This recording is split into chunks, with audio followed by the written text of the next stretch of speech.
News, सच जरूरी है। नमस्कार दर्शकों, आप देख रहे हैं एमएनएस न्यूज नेटवर्क। मैं हूं आपके साथ शीबा शेख। तो आइए देखते हैं देश और दुनिया की तमाम बड़ी खबरें। आइए एक नजर डालते हैं हेडलाइंस की ओर। मोदी सरकार के इस फैसले पर गदगद हुए अखिलेश यादव, कहा सबको बधाई और धन्यवाद। राहुल गांधी बताएंगे किस जाति से है, गिरिराज ने पूछा सवाल, कहा पीएम मोदी। घोटालों ने देश को किया बर्बाद, संसद में यूपीए पर भड़की निर्मला। आइए देखते हैं खबरें विस्तार से। मोदी सरकार के इस फैसले पर गदगद हुए अखिलेश यादव, कहा सबको बधाई और धन्यवाद। समाजवादी पार्टी के नेता और यूपी के पूर्व सीएम अखिलेश यादव ने भारत के भूतपूर्व प्रधानमंत्री चौधरी चरण सिंह को भारत रत्न से सम्मानित किए जाने के ऐलान पर पहली बार प्रतिक्रिया दी है। इन्होंने कहा उन सबको बधाई और धन्यवाद जिसका परिणाम आज दिखाई दे रहा है। देश के पूर्व प्रधानमंत्री, किसान नेता, उन्होंने अपनी पूरी जिंदगी किसानों की खुशहाली के लिए लगा दी।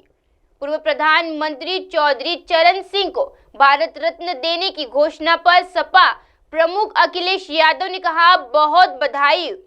और चौधरी चरण सिंह के लिए भारत रत्न की मांग समाजवादी पार्टी ने की थी।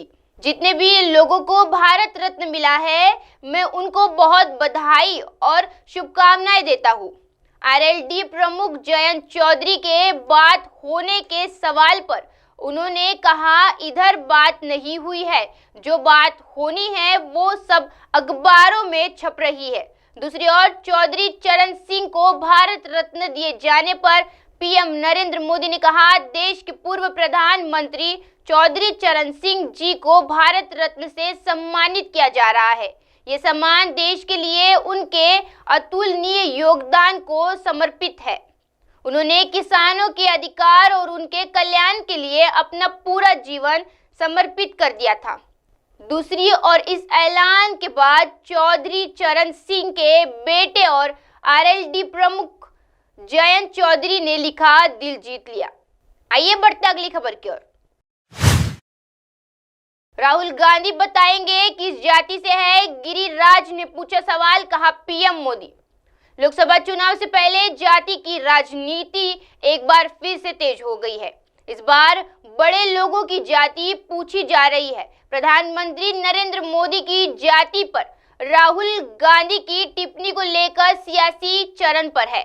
राज्यसभा सांसद सुनील मोदी के बाद केंद्रीय मंत्री गिरिराज सिंह ने कांग्रेस नेता पर जुबानी हमला किया है। गिरिराज सिंह पूछता है कि राहुल गांधी पहले ये बताए कि वह खुद क्या है। उन्होंने फ्लोर टेस्ट में खेला करने के आरजेडी के दावे पर कहा रस्सी जल गई पर एजेंट नहीं गया। भारत जोड़ो न्याय यात्रा के दौरान राहुल गांधी ने एक सभा में कहा कि प्रधानमंत्री नरेंद्र मोदी जन्म से ओबीसी नहीं है। बाद में प्रभाव से उन्होंने अपनी जाति को ओबीसी वर्ग में शामिल करवा लिया। जन्म से मोदी जी सामान्य वर्ग के सदस्य है। कांग्रेस नेता किसी भी बयान पर सियासी रस्साकसी तेज हो गई है। पहले सुनील मोदी ने राहुल गांधी पर इस बयान को लेकर हमला किया और भ्रम फैलाने का आरोप लगाया है। अब केंद्रीय ग्रामीण विकास मंत्री और बीजेपी के फायर ब्रांड नेता गिरिराज सिंह राहुल गांधी पर करारा प्रहार किया है। ओडिशा में भारत जोड़ो न्याय यात्रा के तीसरे और अंतिम दिन में झारसुगड़ा में एक सभा को संबोधित करते हुए कहा कि पीएम मोदी एक ऐसे परिवार में पैदा हुए थे जो सामान्य जाति से संबंध रखता था। गौरतलब है कि कुछ दिन पहले ही पीएम मोदी ने कांग्रेस पर ओबीसी जातियों की अनदेखी का आरोप लगाया था। आइए बढ़ते हैं अगली खबर की ओर। घोटालों ने देश को किया बर्बाद, संसद में यूपीए पर भड़की निर्मला। लोकसभा चुनाव से पहले देश की दो बड़ी पार्टियां बीजेपी और कांग्रेस भारत के आर्थिक हालात पर आमने सामने की लड़ाई में उतर आई है। वित्त मंत्री निर्मला सीतारमण ने श्वेत पत्र पर मनमोहन सिंह सरकार से हुए घोटाले से लेकर 2014 के पहले कमजोर अर्थव्यवस्था का जिक्र किया है। वह शुक्रवार को संसद में निर्मला सीतारमण यूपीए सरकार द्वारा किए गए घोटालों पर भड़की। यूपीए सरकार की तमाम कमियां गिनाने के बाद मोदी सरकार ने बताया कि कैसे 2014 के बाद अर्थव्यवस्था बेहद मजबूत स्थिति में आई है। आज भारत दुनिया की 5 बड़ी अर्थव्यवस्थाओं में गिने जाने लगा है। 2014 में जब एनडीए सरकार ने सत्ता संभाली थी, अर्थव्यवस्था खराब स्थिति में ही नहीं थी, वरन संकटग्रस्त थी।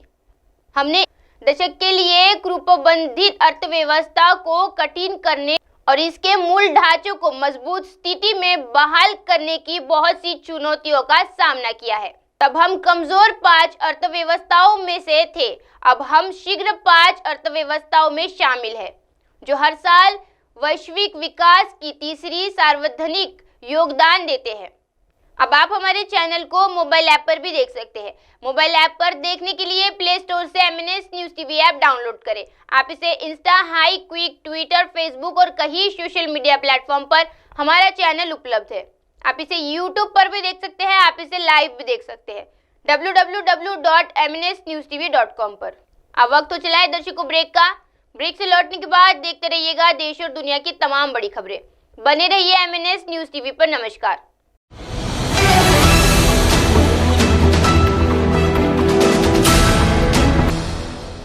ये है MNS न्यूज़ नेटवर्क और आप देख रहे हैं MNS न्यूज़।